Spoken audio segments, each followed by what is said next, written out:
Hi everyone, welcome back to our channel. I know that we always put out videos of us just having fun and camping and loving life, but we do take prepping very seriously. Our journey began about 3 years ago when the pandemic hit, and we follow a lot of wonderful prepping channels, and we've learned so much from them.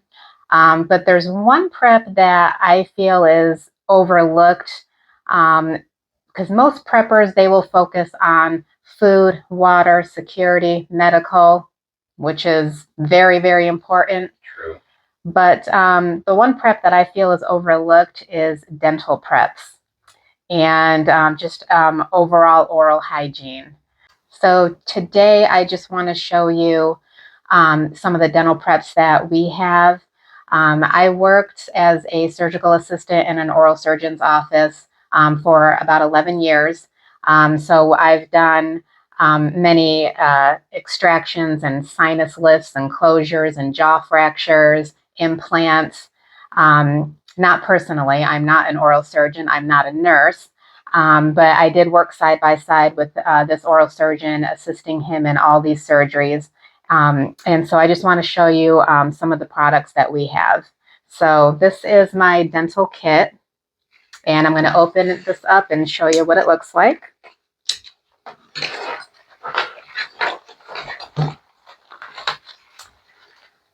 And I promise you, we are not torturing anybody in our basement. So I'm just going to take these out and show you what they look like. So in no way am I recommending that you pull your own tooth or somebody else's tooth. As long as there is dental care available in this world and you can get yourself to a dentist or an oral surgeon, then that's where you need to go. This is just if this world turns into the wild, wild west and it's a total shift scenario and you have no access to dental care or medical care, it's better to have the tools that you should have instead of going into your garage and pulling out a rusty plier and causing more damage and infection. But this is what your typical surgical setup looks like if you were to go to a oral surgeon's office.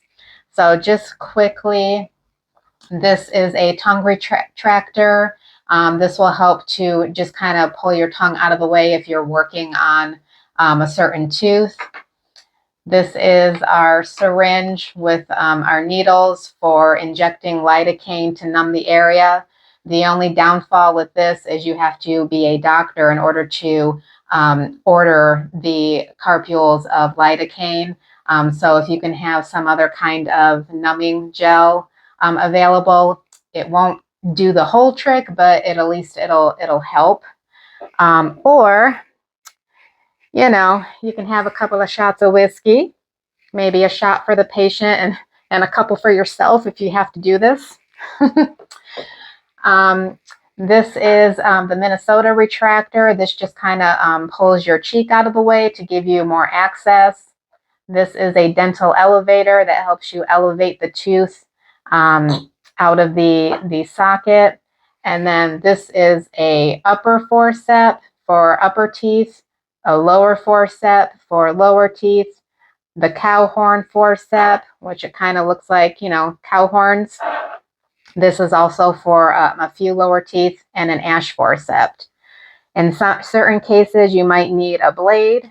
So we have our surgical blades, a clamp, a ronger to help smoothen out the bone and take out some infected tissue. We have a root tip. Oh, I'm sorry. This is a probe just to help see how far the infection goes down into the gum line. This is a root tip pick that will help you elevate the roots out in case they break. This is a curette, which kind of looks like a spoon, and that just helps you scoop out the infection after the tooth has been removed.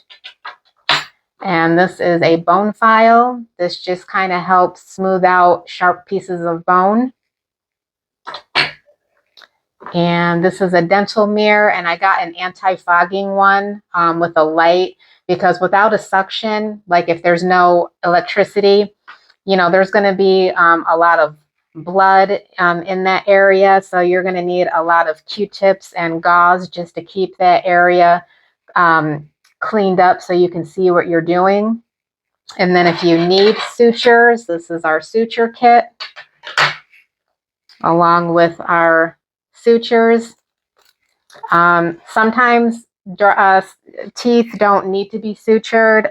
They just need to sometimes be glued. So here's some Vet Bond glue, which is basically like Dermabond, but it works really good in the mouth, just to stop bleeding. And the glue usually will last about a week, and then it kind of peels away. There's also the Stypic pencil, which is kind of like a cautery type thing, which will help, minor nicks or minor cuts and help stop bleeding fast.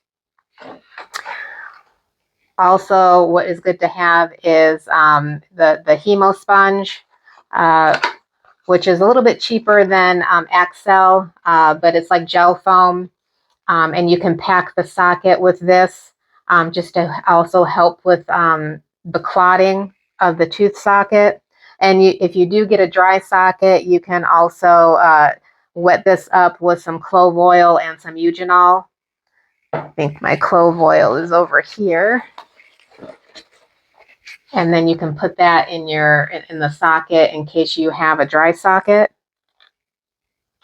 And also a great book to have is Where There Is No Dentist. This is a fantastic book. They have lots of great ideas and steps on oral care. And I also, this is why I keep many copies of my medical and dental guide,